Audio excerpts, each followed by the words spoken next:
ഇവന്മാരെയൊക്കെ കയ്യിലെടുത്തിട്ട് ഒരു വീഡിയോ ചെയ്യണമെന്ന് വിചാരിച്ച ഇനി എന്തായാലും നടക്കില്ല. ഈ വയലിലെത്തിയപ്പോഴേക്കും എല്ലാം കൂടി ചോദിച്ചേ, എടാ അത് ആരും എടുത്തോണ്ട് പോയത്? ദൈവം, ഗ്ലോറിയല്ല, ആടിനെ എടുത്തോണ്ട് പോയത്. എടാ എന്റെ ആടിനെ കൊണ്ടുവരാ. ദൈവമേയാ, ആടിന്റെ മുഖം.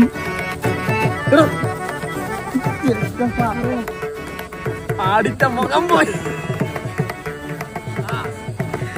എന്റെ ടീംസ് അതേ വരുന്നത് അവിടെ മതി. അപ്പോഴേ എല്ലാവർക്കും ഹാപ്പി ക്രിസ്മസ്.